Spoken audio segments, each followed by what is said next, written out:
Hello everyone, this is इनीस। आज हम सीखेंगे यूज़ टू का प्रयोग। यूज़ टू का प्रयोग हम किन सेंटेंसों में कर सकते हैं और किन परिस्थितियों में इसका इस्तेमाल किया जा सकता है। आज हम उसी को सीखने का प्रयास करेंगे। यूज़ टू जो है बहुत ही अच्छा शब्द है। इसका इस्तेमाल हम पास्ट की सिचुएशन को बताने के लिए करते हैं। पास्ट में आप क्या कर सकते थे, क्या नहीं कर सकते थे, इसको बताने के लिए इसका इस्तेमाल किया जाता है। आज इसी को सीखेंगे एग्जाम्पल के थ्रू और सेंटेंसों के थ्रू। ठीक है, तो चलिए स्टार्ट करते हैं यूज़ टू को। यूज़ टू का मतलब होता है हुआ करता था। हुआ करता था यानी कि पास्ट की बात है। यहाँ आदत होती थी यानी कि पास्ट में होती थी। यहाँ अभ्यस्त होना, किसी चीज़ में अभ्यस्त होना। यह एक क्रिया है। क्या है? यूज टू क्रिया है जिसका उपयोग भूतकाल में किसी आदत, हैबिट्स, स्थिति, सिचुएशन या क्रिया, वर्ब को व्यक्त करने के लिए किया जाता है जो अब नहीं है, इन प्रेजेंट टाइम में नहीं है। जैसे कि मैं बचपन में हर दिन पार्क में जाया करता था। कब? In childhood. कब जाया करता था? बचपन में, लेकिन अब नहीं। ये एक आदत है, कब की? बचपन की। ठीक है। यूज टू का उपयोग करने के लिए आप यूज टू के बाद क्रिया का मूल रूप लगाते हैं। उदाहरण के लिए देखिए, जब भी आप यूज टू का प्रयोग करते हो तो उसके बाद आप दूसरी सेकंड क्रिया को जो यूज़ करते हो उसका मूल रूप आप लगाते हो। देखते हैं एग्जाम्पल के थ्रू। I use to smoke. ये स्मोक क्या है? एक पूर्णता, ये क्या है? पूर्णता एक मेन क्रिया है। मैं पहले सिगरेट पीता था। आई यूज टू स्मोक। मैं पहले सिगरेट पीता था। ये मूल क्रिया हो गई स्मोक। ठीक है। इसके बाद अगला देखते हैं। She used to live in London. वह पहले लंदन में रहती थी। तो लिव यहाँ पर सेकेंडरी क्रिया हो गई यूज टू के बाद। ठीक है।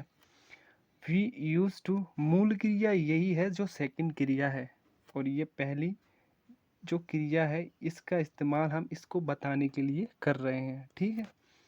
We use to go to the beach every summer. हम हर गर्मी में समुद्र तट पर जाया करते थे।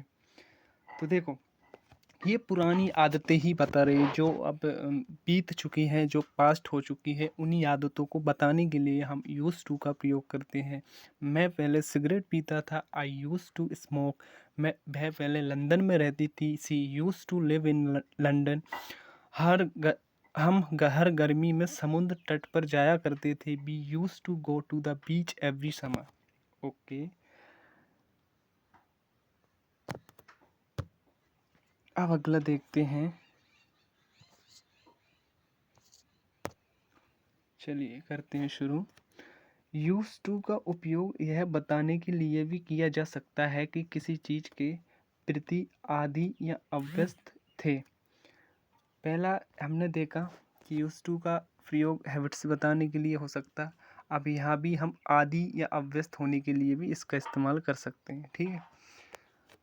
किस तरीके से कर सकते हैं? देखो, I am use to working long hours. मुझे लंबे समय तक काम करने की आदत है। तो ये क्या है? एक प्रकार की आदत है। क्या है? आदत है, और वो अभ्यस्त है। किस काम को करने की? लंबे समय तक काम को करने की। ठीक। अगला देखते हैं। यूज टू और बी यूज टू में अंतर।